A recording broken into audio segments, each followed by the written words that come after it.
ditantang itu bukannya justru mundur, malah pasti tertantang dan pengen lebih tahu lagi ya. Saya sempat ngomong sama ibu saya, Bu, kok pengacara? Saya nanya sama bapak mau jadi pengacara, saya sempat ditanya apa kamu siap diculik? Waduh, saya bilang ternyata itu pesan dari dosen kan? Nah, akhirnya ketemu. Apakah ini yang pertama kali, Mbak? Saya pengen tahu. Atau sudah sering sebelumnya, Mbak? jadi saya ini bertemannya dengan preman juga. Ibu-ibu yang bertemannya dengan, waduh, ini sempat diancam sesuatu hal, memang sempat bisa menghilangkan nyawa. Oh, sampai segitunya.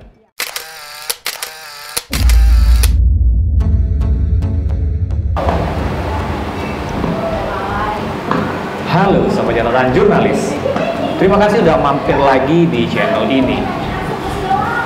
Tamu saya hari ini adalah seorang akademisi. Beliau adalah praktisi hukum yang berprofesi sebagai seorang pengacara. Nah, kebanyakan memang seorang pengacara itu laki-laki. Tapi kali ini berbeda. Pengacara yang hadir bersama kita, Sobat Catatan Jurnalis kali ini adalah seorang perempuan. Beliau adalah Mbak Diana Ivori. Hai. Halo Mbak Diana, apa kabar? Alhamdulillah, baik kabarnya hari ini. Menyenangkan bisa hadir bersama Reza. Oke, terima kasih Mbak Diana udah meluangkan waktunya mau kita diskusi ngobrol hari ini ya. Menyempatkan waktu lah. Menyempatkan waktu, ya. udah beberapa. Walaupun tadi agak terburu-buru sedikit, kena macet ya. Kena macet biasa Palembang. Mbak Diana, apa kabarnya ini? Sepertinya kalau untuk hari ini fine aja ya, karena suasana memang lagi redup dan memang dan tetap menjaga stamina karena tuntutan daripada pekerjaan yang harus siap. Hari libur harus tetap masuk kerja. Hari libur tetap masuk kerja? Tetap harus. Oh. Itu konsekuensinya menjadi profesi daripada advokat ini. Advokat itu. Mbak Diana ngobrol sedikit soal advokat nih ya. Ya. Mbak Diana dulu kenapa sih tertarik menjadi seorang advokat ini, Mbak? Kalau kita ceritakan sedikit, kenapa ya saya tertarik dan akhirnya memilih profesi advokat ini? Iya. Tanpa disengaja sebenarnya. Kok bisa tanpa disengaja, itu gimana ceritanya? Menarik nih. Iya. Reza ini buka ini. Iya. Buka sedikit. Iya. Ya, rahasia ini. Biar agak tegang ini. Iya, tegang. Ini gimana, Pak? Ini gimana? Jadi sebenarnya gini, tadinya saya sekolahnya di SMK Negeri 3 Palembang. SMK Negeri 3 Palembang. Sempat saya kuliah di suatu perguruan tinggi swasta, Iya. di ekonomi, tapi tak saya lanjutkan. Kenapa? Berhenti? Stop? Karena saya sudah sibuk kerja ya. Sibuk kerja. Nah, jadi fokus kerja di sebuah perusahaan swasta juga di Palembang. Iya. Seiringnya waktu saya agak tertarik karena saya ditempatkan di pekerjaan itu di bagian yang memang menghadapi setiap permasalahan. Permasalahan. Nah, dari situlah saya mulai merasakan saya sepertinya Ada ketertarikan? tertarik saya di profesi ini sepertinya ya. Terus lama-lama saya berpikir, saya melihat ya, wah ini semakin lama saya semakin tertarik dan inspirasi mulai saya kuliah hukum aja lah. Pada waktu itu masih kuliah ekonomi? Atau memang udah memutuskan saya sudah stop? profesi kerja waktu itu. Udah memutuskan stop dari kuliah waktu itu ya? Ya, saya sibuk kerja karir, tapi akhirnya saya ya ini kuliah hukum sambilan juga sebenarnya. Kuliah hukumnya sambilan sama dia itu. Oh iya. Saya tanpa sadari total udah semester 4 loh. Oh gitu ya? Beneran ini berarti sambil kerja juga, tapi Iya. saya sudah pindah kerja di tempat lain. Nah, waktu saya kuliah itu saya mengambil double degree di Muhammadiyah. Apa itu? Double degree itu langsung bisa mendapatkan gelar 2. Langsung gelar 2? Gelar 2 dan saya kuliahnya cuma 3,5 tahun. Waktu 3,5 tahun. 3,5 tahun saya bisa mendapatkan 2 gelar. 2 gelar. Gelarnya itu sarjana hukum. Sarjana hukum. Satunya lagi? Perdata. Iya. Satunya lagi saya sarjana hukum Islam. Itu di Syariah Islam. Di Syariah Islam ya. Iya. Di PAI itu di Muhammadiyah ya. Muhammadiyah. Itu memutuskan mau sekolah hukum ketika Mbak merasa tertantang. Iya. Ya betul. Lalu terjun sebagai seorang pengacara itu sejak kapan? Nah, ini udah berapa lama kira-kira menjadi pengacara ini? Jadi karena dosen-dosen saya itu ternyata pengacara juga. Waduh. Jadi ketika saya habis kuliah sering mereka bercerita tentang, saya habis sidang, saya ini tertarik saya. Pengen tahu Mbak ya? Waktu itu ada satu dosen saya yang bernama Bapak Ridwan Hairudin. Beliau pengacara juga. Pengacara juga. Senior di Palembang. Saya sempat sharing sama dia. Waktu itu saya sudah wisuda. Saya tanya sama beliau, Pak, saya mengikuti jejak Bapak sih. Loh, kenapa? Kenapa kata gitu? Iya. Kamu apa tidak takut jadi pengacara gitu? Iya kan kebanyakan ini gini loh. Kita ketahui bahwa profesi pengacara ini profesi yang sangat menantang, Pak. Ya kan, masalah-masalah yang dihadapi pun juga bukan masalah-masalah yang ringan. Masalah-masalah yang cukup berat pasti bersentuhan dengan masalah-masalah yang lain. Nah, ini ada kekhawatiran nggak dari Mbak Ivori sendiri sebagai seorang pengacara perempuan loh, Pak? Gitu. Itulah kembali daripada niat. Iya. Saya punya niat. Niat semua dimulai dengan niat. Ketika saya bertanya sama Bapak Ridwan Hairudin, Pak, saya mau jadi pengacara. Loh, kamu benar mau jadi pengacara gitu? Iya. Dia menyampaikan kepada saya hal-hal yang memang berat ya, yang mungkin membuat saya shock waktu itu. Kenapa seperti itu? Apa penyampaian kamu siap untuk, sempat dia menyampaikan, Juli, sempat kamu mau dibuat di tempat lah ya, ditantang, iya, ditantang. Ini yang membuat saya semakin penasaran apa sebenarnya profesi ini. Jadi waktu ditantang itu bukannya justru mundur, malah mesti tertantang dan pengen lebih tahu lagi ya. Saya sempat ngomong sama ibu saya, Bu, kok pengacara? Saya nanya sama bapak mau jadi pengacara, saya sempat ditanya, apa kamu siap diculik? Waduh, saya bilang tapi kalau sepanjang, udah belum dijawab nih tadi. Jadi pengacara udah berapa lama? Saya sebenarnya jejak pengacara ini sebelum menjadi sebelum kuliah hukum kan sudah kerja di suatu perusahaan swasta tadi ya. Saya sudah banyak menyelesaikan berkecimpung ya. Iya. Nah dari situ saya mungkin harus punya disiplin ilmu penerapan yang memang harus ikut supaya saya lebih profesional ya. Lebih profesional dan memang ada ketetapan bahwa saya ini punya title yang bisa mendukung daripada kegiatan saya sebagai praktisi hukum. Nah itu yang membuat saya dari pertama ragu, akhirnya saya percaya diri, saya bisa jadi pengacara. Bisa jadi pengacara, luar biasa. Tadi disebutkan kalau nggak salah udah berapa belas tahun nggak tadi ini ceritanya? Sebelumnya saya memang menjejak karir. Dulu ikut-ikut aja? Ya ikut-ikut teman, ada teman-teman yang di kantor hukum ya. Beliau memberikan saya perkara, saya bisa bantu gitu ya. Di luar, jadi saya berhasil menyelesaikan perkara itu di luar sidang. Di luar sidang. Kita selesaikan secara musyawarah. Ya, mediasi saya. Saya menyelesaikan rata-rata permasalahan itu sebelum menjadi pengacara. Saya memang sudah menyelesaikan permasalahan itu di luar sidang. Iya. Ketika saya pun menjadi pengacara, seperti tahun ini 2021, saya beracara cuma satu perkara. Selama 1 tahun ini? Ya. Gimana bisa hidup dari satu? Padahal saya kemarin ya. Iya. Kan belajar kita sama-sama ya dulu ya. Iya. Jadi begini gitu. Sementara dengan rutinitas ini kan ini parah nih Mbak. Iya. Iya. Gimana ceritanya Mbak? Jadi Ini contoh di 2021 itu perkara yang saya tangani itu sekitar 23 perkara. Iya. Saya cuma satu yang menyelesaikan ikut dalam persidangan. Satu kali. Pidana. Sisanya? Baru selesai kira-kira 3 minggu lalu. 3 minggu yang lalu.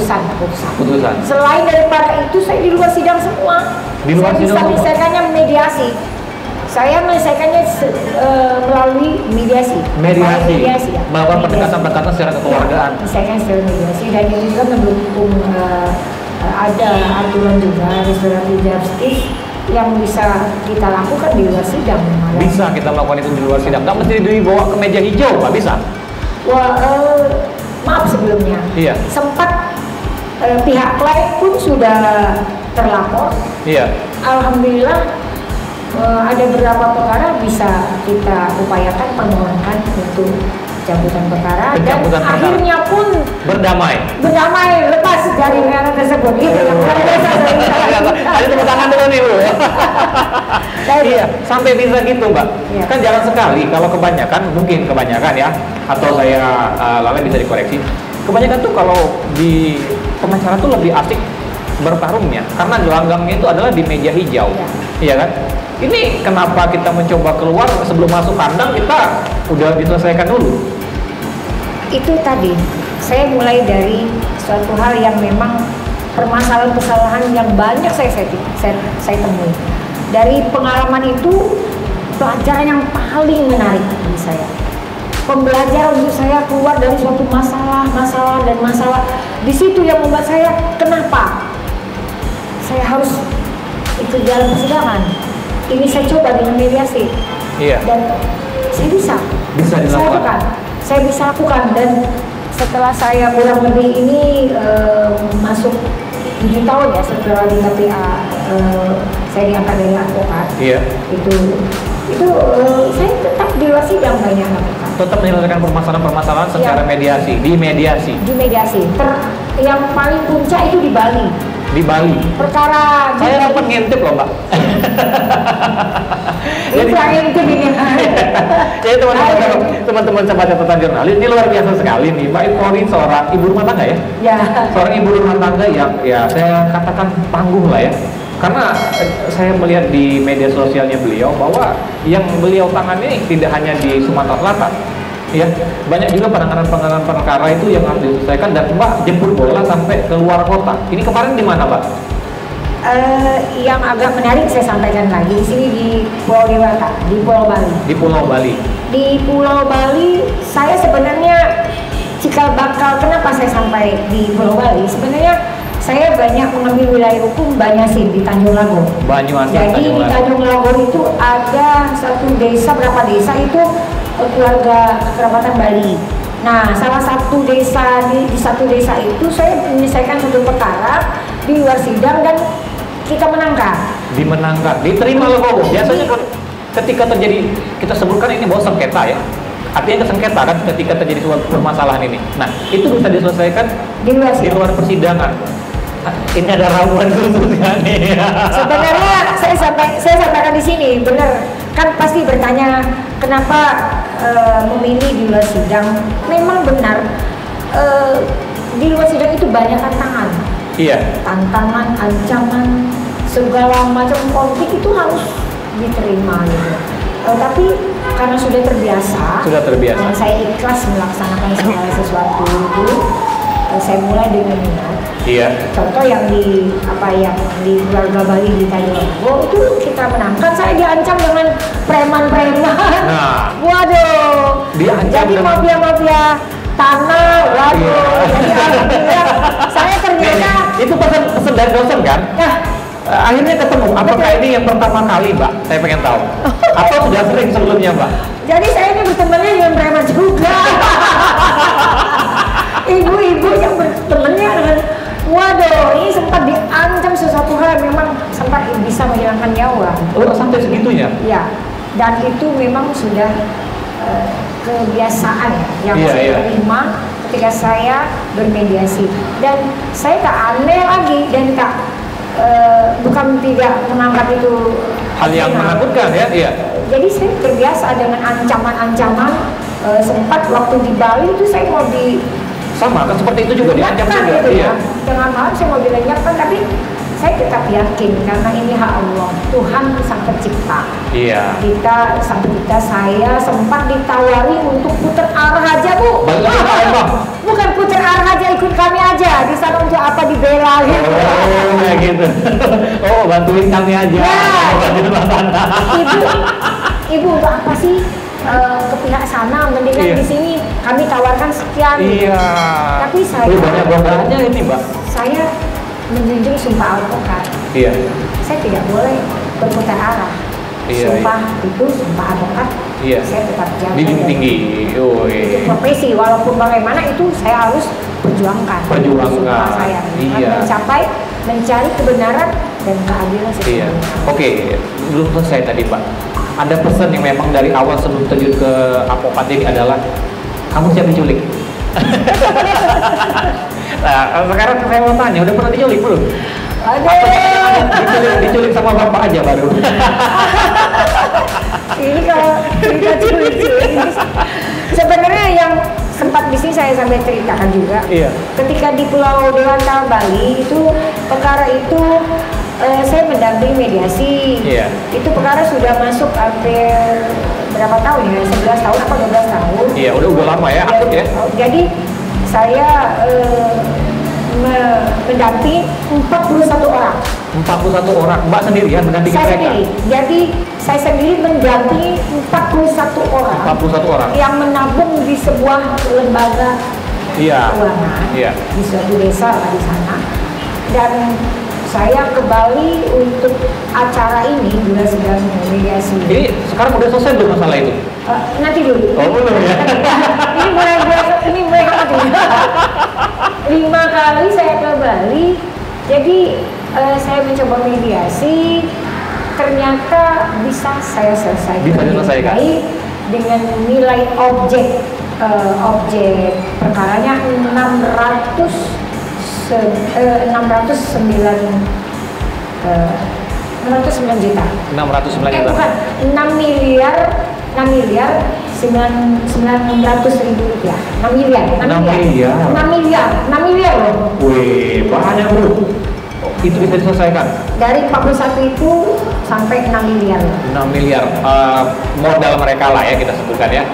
Modal Jadi masyarakat itu, secara umum ya. harus yang dipertanggungjawabkan lembaga tersebut Lembaga dan tersebut. dikembalikan kepada masyarakat. Iya. Karena dan memang kekerabatan di Bali sangat kuat. Sangat Kita kental ya. tetap menghargai daripada kekerabatan di situ. Iya. Nah di situ kita di setiap tempat kita harus menyesuaikan kondisi. Tidak bisa memaksakan faktor hukumnya harus seperti ini, tidak. Kita harus menyesuaikan di mana kita itu sekarang. Iya. Ketika misalnya di Medan atau di Aceh atau di Bali, kita harus menyesuaikan kondisinya. Di Padang seperti apa? Iya, Saya karena di seluruh setiap tempat Indonesia. itu beda-beda ya, Pak? Ya, seluruh Indonesia alhamdulillah saya sudah mencapai. Pernah saya ada 2 perkara itu warga negara asing Australia. Warga negara Australia. Itu IT, perkara IT dan Iya. bisa juga selesai dan mereka sempat datang ke Palembang.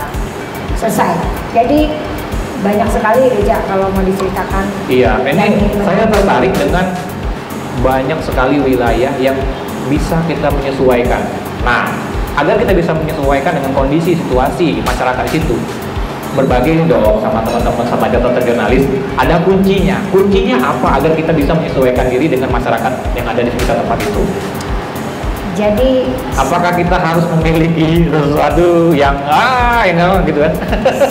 sebenarnya sangat sederhana. Iya. Kita harus berbuat dari hati kita, ya. Niat. Ya, niat kita. Terus kita tidak usah beria-ria menunjukkan kita ini lebih dari mereka. Kita sederhana saja bahwa saya sesuatu. Kita tidak usah menunjukkan kita yang hebat, kita punya power, kita punya kekuatan yang lebih dari mereka. Ketika kita datang di situ kita harus menyesuaikan diri.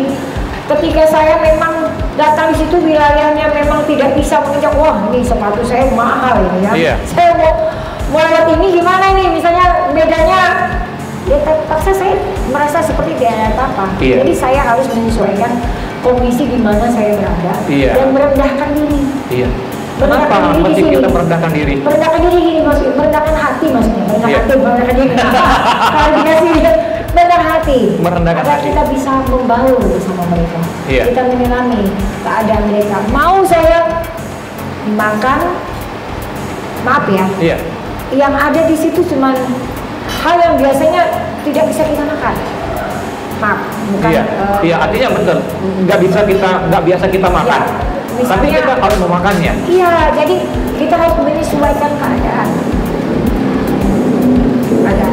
Jadi kita harus siap dimanapun kita berada, harus siap dengan keadaan kita. Itu risiko, Saya, iya, tidak pernah ganti baju ini sampai berapa hari tuh? Pernah. Weh. Terus saya minum, mandi itu bawa air aqua. Pernah saya di arah Sungsang, itu saya Iya. bawa air. Jadi kita harus siap dalam kondisi seperti apapun juga. Terus kita memang maaf mental. Iya, nah itu. Mental harus mental. Pernah nggak direm sama suami? Bu, udah deh, jadilah gitu kan. Stop. Aduh, ini saya sebenarnya orang yang paling paling beruntung ya. Iya. Saya punya suami, beliau pernah tugas dari Letting Antasena 393 tahun Iya. 93. Terus saya perkenalkan juga, saya punya 2 anak. Iya. Anak saya yang satu bernama Miss Nanda, dia sekarang kuliah di Radin Patah semester 3. Yang satu lagi yang motot itu JM Islam, sekarang kelas 3 di Aulia Cekidya. Oh, Jadi saya gitu. sebenarnya orang bersyukur. Suami saya karena beliau dari TNI, wah, Militer ya. malah saya didukung ini didukung. Wah, bagus ya kayak gitu. Didukung. Jadi, Ya kirain kan pada iya. umumnya ketika melihat ini kan suatu hal yang menantang dan memang cukup membahayakan secara pribadi ya Mbak ya. Artinya dukungan suami ini menambah energi luar biasa dong. Ini yang lain ini sebenarnya ada kiat-kiat lain ini. Padahal kita aktivitas kan banyak, bukan cuma di profesi, Iya. di ibu rumah tangga harus. Saya kalau pulang, saya di rumah tidak ada pembantu. Iya. Oh, nggak ada Anak-anakku sudah bisa mandiri, saya agak busy ya. Kalau di rumah sangat sibuk. Ketika pulang bukan saya banyak istirahat, banyak benahi rumah. Masih ada PR tugas ibu rumah tangga yang belum dikerjakan ya. Saya di waktu itu sangat bermanfaat bagi saya siapkan waktu. Nggak sia-siakan Dan waktu. saya disiplin, orang masih tidur saya sudah bangun. Iya, orang tidur masih bangun. Iya, orang masih tidur saya sudah bangun. Sudah bangun. Gitu. Jadi orang sudah tidur, orang belum tidur. Ya, apalagi gitu ya. Jadi otomatis memang mau menjadi luar biasa, kiatnya gini. Butuh pengorbanan juga yang luar biasa. Mau menjadi luar biasa, perjuangan juga harus luar biasa. Luar biasa. Itu kuncinya. Iya, Ketika kita mau menjadi luar biasa, kita harus berjuang luar biasa. luar biasa. Dan saya di Kongres Advokat UCA 11 ada 22 yang dilantik, saya sendiri perempuan. Jadi Wih. saya bukan satu UCA 11. Jadi semua teman-teman seangkatan saya itu laki-laki semua. Laki-laki semua. Saya sendiri perempuan. Luar biasa. Tepuk tangan dulu teman-teman. jadi itulah gambaran mungkin tentang profesi. Profesi advokat gitu sangat menantang sekali ya Mbak ya.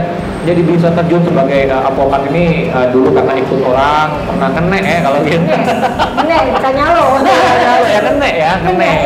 Tertarik akhirnya terjun menjadi seorang advokat dan memang benar-benar merasakan apa yang disampaikan oleh dosennya Mbak Ivori dulu ya. Hati-hati kamu siap diculik gitu katanya. Akhirnya juga intimidasi, intervensi banyak masuk ke forumnya Mbak Ivo ya artinya itu kan. Nggak ada kekhawatiran kayak gitu bahkan sekarang gitu. Iya. Kayak mau minta motivasi nih dong Pak. Setiap tahun banyak sekali adik-adik kita, adik-adik angkat kita, ya kan, dari sarjana hukum yang mau ini ketertarikan khusus juga lah di profesi advokat ini. Ada pesan nggak nih buat teman-teman kita di tempat-tempat jurnalis? Oh iya.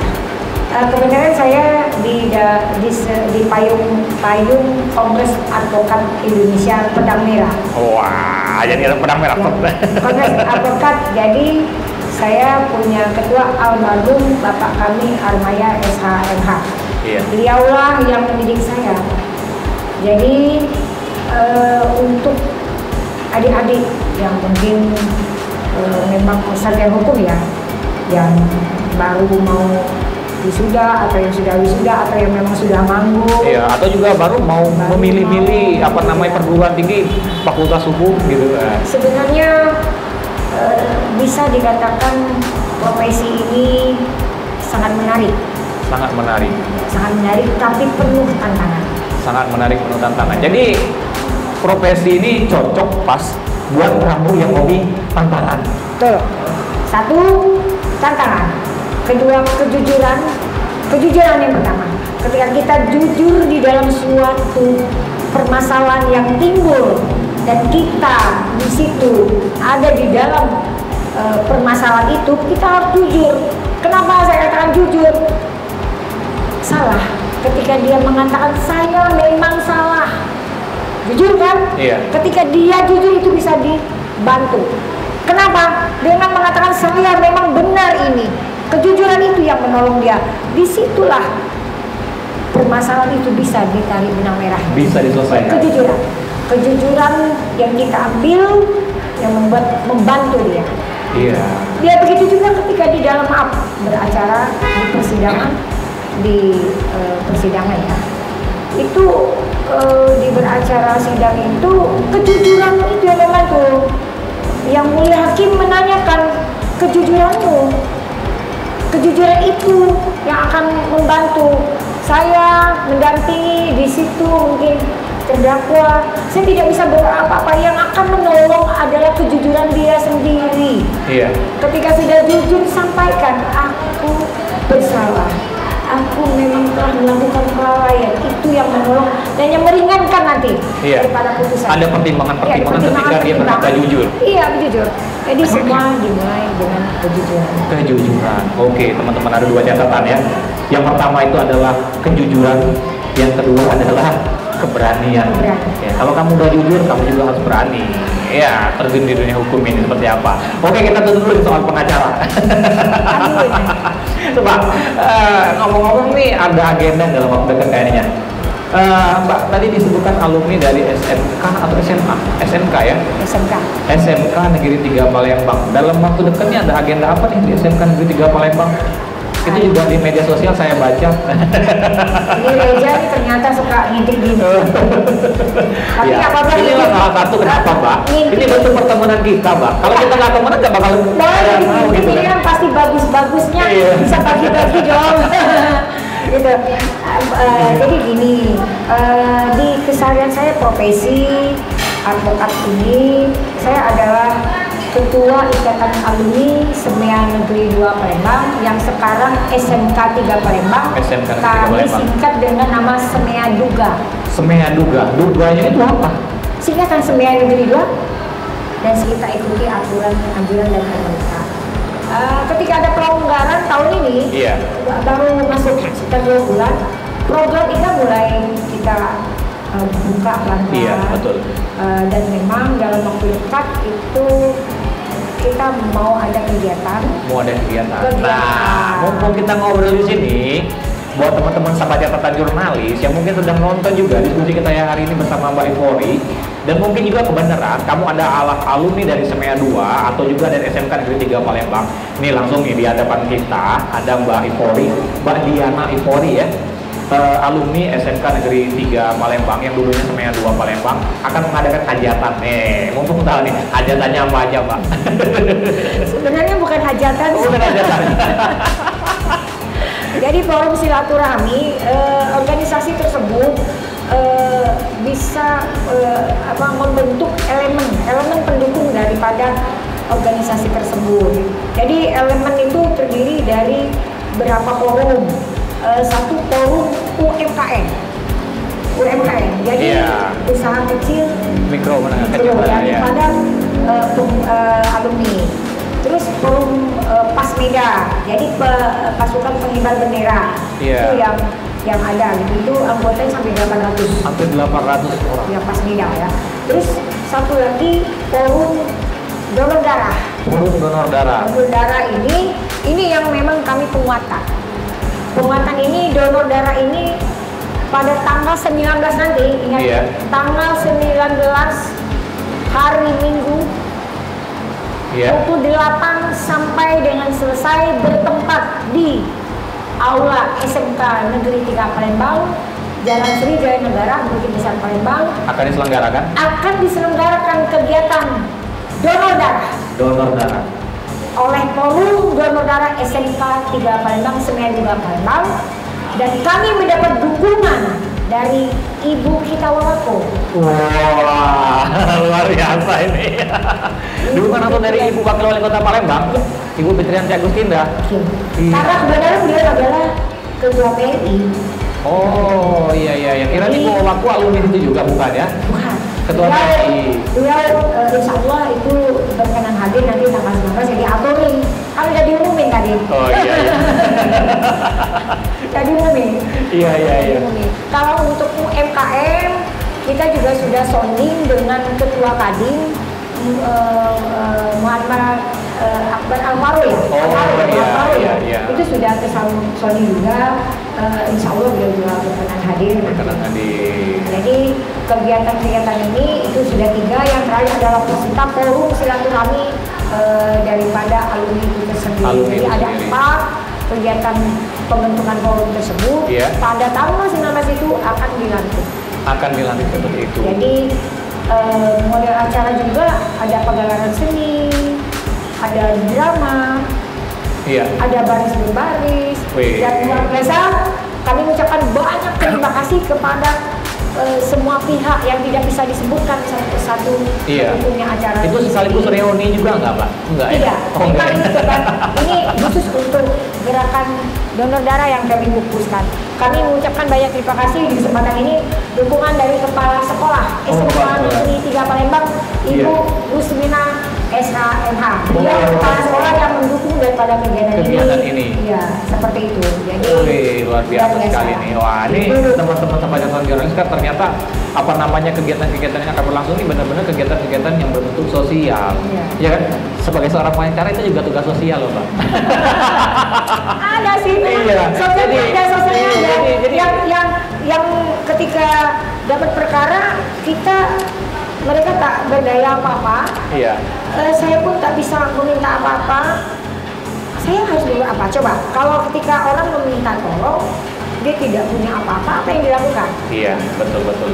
Kita harus mengulurkan tangan kita. Betul betul betul. Karena ingat rezeki tak mungkin tertukar. Iya. Pasti ada waktu dan tempatnya sudah hak kita akan jatuh ke kita. Oke, teman-teman yang nonton luar jurnalis luar biasa sekali nih ya, ngobrol sama Mbak Diana Emori ini luar biasa sekali. Tapi saya berharap Pak, nanti kita ada ngobrol lebih lanjut lagi ya Mbak ya, setelah beberapa kegiatan yang ke depan. Saya berharap memang kita ada diskusi dalam satu forum yang nanti bisa melibatkan Mbak Diana Emori juga sebagai salah satu teman diskusi kita bersama dengan akademisi ataupun organisasi-organisasi lainnya yang memang bisa kita sama-sama mengedukasi. Jadi catatan jurnalis ini bagaimana kita memberikan inspirasi, kita mengedukasi kepada masyarakat-masyarakat pada umumnya, khususnya generasi muda, bahwa menjadikan sebuah ruang media sosial ini berdampak positif bagi kemajuan kita secara pribadi dan juga bagi kemajuan orang banyak. Tadi teman-teman catatan jurnalis bahwa kita sudah mendengar bahwa seperti apa sih awal muasal dari Mbak Diana Emori ini menjadi seorang pengacara. Tantangannya luar biasa sekali, bahwa menjadi seorang pengacara itu yang pertama harus jujur, yang kedua itu harus berani. Dan yang kedua teman-teman bahwa dalam waktu dekat akan ada namanya kegiatan yang dilakukan oleh IKA Semea Duga yang dilangsungkan di sekolah SMK Negeri 3 Palembang. Jadi bagi kamu alumni dari SMK Negeri 3 Palembang ataupun juga dari Semea 2 Palembang, silakan datang mengikuti pada kegiatan pada hari apa Pak? Minggu tanggal 19 Minggu pukul 8 pagi bertempat di Aula SMK Negeri 3 Palembang. Oh, bertempat di Aula SMA Negeri 3 Palembang. Iya, mungkin ada satu pesan lagi Pak, kepada anak-anak, adik-adik ataupun yang masih sekolah, boleh ke kamera situ.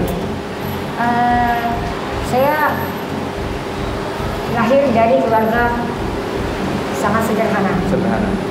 Saya menyampaikan di sini, saya lahir dari keluarga yang sangat sederhana. Ayah saya seorang pelaut, ibu saya ibu rumah tangga yang nama ibu rumah tangga benar. Jadi saya membangun karir dari nol.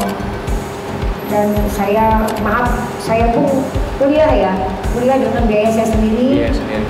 Itu contoh ya, saya kuliah dengan biaya saya sendiri. Maaf, saya berkeyakinan saya harus bisa jadi sarjana. Gitu. Jadi mahasiswa ataupun pelajar, di mana ada kemauan, di situ ada jalan. Di mana ada kemauan, di situ ada jalan. Luar biasa sekali teman-teman sebagai catatan jurnalis. Kita kasih tepuk tangan dulu nih buat Mbak Diana Ivory. Oke Mbak Diana, terima kasih atas waktunya udah mampir di catatan jurnalis, berbagi informasi dan terutama ada kegiatan ke depan yang bisa kita sama-sama sosialisasikan. Semoga informasi ini bisa bermanfaat bagi sahabat catatan jurnalis, khususnya anak-anak SMA Negeri 2 Palembang dan juga SMK Negeri 3 Palembang. Jangan hadir, ditungguin. Saya Reza Paleti dan Mbak Diana Ivory. Ya, terima kasih dan sampai jumpa lagi di catatan jurnalis selanjutnya. Terima kasih. Oke, makasih Mbak Diana. Wah. Ditantang itu bukannya justru mundur, malah pasti tertantang dan pengen lebih tahu lagi ya. Saya sempat ngomong sama ibu saya, Bu, kok pengacara? Saya nanya sama bapak mau jadi pengacara, saya sempat ditanya apa kamu siap diculik? Waduh, saya bilang ternyata itu pesan dari dosen kan? Ya. Akhirnya ketemu. Apakah ini yang pertama kali Mbak? Saya pengen tahu. Apa sudah sering sebelumnya Mbak? Jadi saya ini bertemannya dengan preman